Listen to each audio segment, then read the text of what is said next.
I said I wouldn't speak on this, but then I realized that things are getting from bad to worse, and it's best that I speak on it because the God that I serve, which is capital G-O-D, the God that created the heaven and the earth, he gives me free will to speak.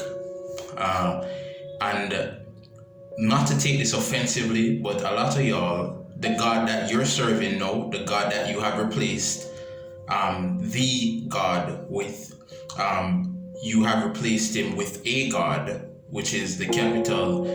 I've seen a lot of you write it G-A-D, or you guys call him bro God. And I'm wondering to myself, why would I want to call a man God? Like, I mean, you're a man just like me. So why would I want to call you God? So here's the thing. The reason why we're in so much trouble is because we have replaced the God that wakes us up every morning. We have replaced the God that puts food on our table, provides for us, the God that protects us when we're on the road. And we have replaced him with a God that is now ruling over us. The difference between the God that I serve, which is a capital G-O-D, the God who lives in heaven, the God who created me in his image and his likeness, and the God that a lot of y'all are serving, which is the bro God that you call him, is that the God that I serve, he gives me free will to do what I want. Like, he gives me, though he created me, he says to me, if I knock at your door, if you hear, then you can open. He says, come as you are. But the God that a lot of y'all are serving, he tells you to go home, or he tells us to go home, because I live in the same country. So that affects me too. So he tells us to go home by a certain time. And if we don't go home by a certain time, if we don't come off the road by a certain time, this is the road that we pay for with our taxes. Yeah? And if we don't go home by a certain time, then he sends the police to lock us up. That's a God that, a lot of y'all are serving. No, Mr. Prime Minister, I'm not sure I'm not sure of the last time that you took public transportation. But maybe if you have the experience, then some of the decisions that you're making, you wouldn't be making it. Minimum wage is 7,000 Jamaican dollars. And if I am a parent and I have 3 children and I live in a rent house, the rent is 15,000.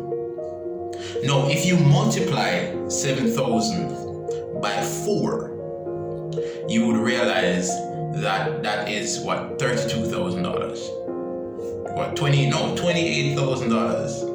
$28,000. That's what most Jamaicans make on a monthly basis, $28,000. Now, if I take 15,000 from 28,000, I am left with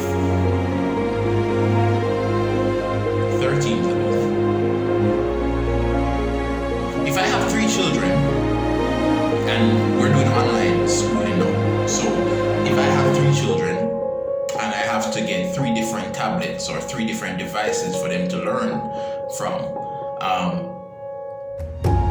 13,000 can provide data plan for an entire month for those 3 children. If I'm going to get Wi-Fi, I have to ensure that the area that I live in can obtain Wi-Fi, or the service provider is able to supply that area with their service. And that's not the case for a lot of us. So we have to buy credit and put on plan and all different kinds. No, that does not include light, and that does not include water, that does not include food. Now, I know you said you understood a few weeks ago when you were in a conference, when you were doing a briefing, you said that the young man that said, oh, this is reason and that is reason, you said you understood, but you don't. Because the reality is, we're not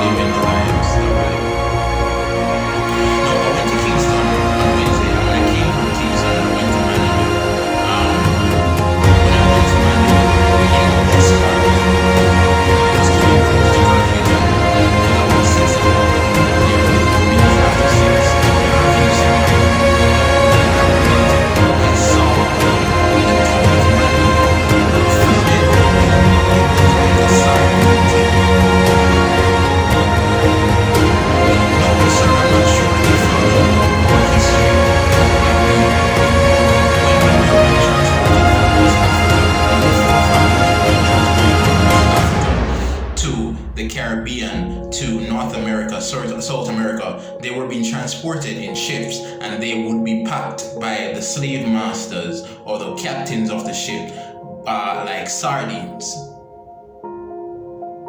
And that was the situation in Mandeville, and that was the situation in many places.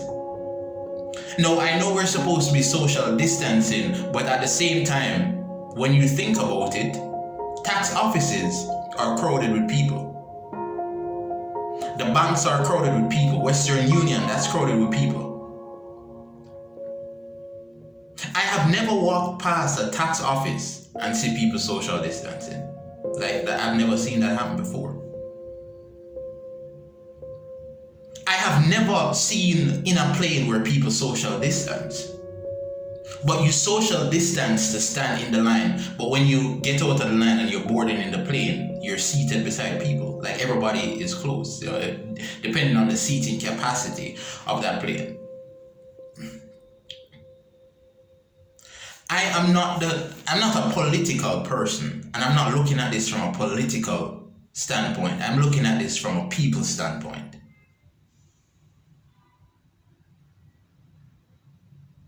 The only way that things will get better for us as a people, as a country, as a nation, is when we replace that G-A-D God and give back the God of our salvation, the God that created us, the God that wakes us up each morning. We give him back the place that he's supposed to get. That's the only way we'll get things back to the way they're supposed to be, or get things better than the way that they were. So you decide which God you want to serve. Do you want to serve a God that tells you what to do? The God that says, you would be wrong to force me or to tell me to put something in my body that I don't want to take. But this same God is practically, he's forcing it. To me, there's like a forcing behind it based on the way that he's carrying out his plans. And everything is about vaccines now. No, I cannot tell you whether or not you should take the vaccine. If you want to take the vaccine, take the vaccine. That's up to you.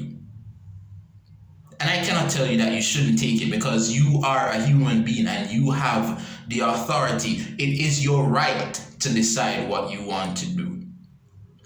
But what I can tell you is that when or if this vaccine fails you, the God that you have put aside, the God who created us, that you have put aside, the God who has healed you before, the God who has provided for you before, that God that you have put aside, make sure that when or if it fails, you don't run back to thy God, the God.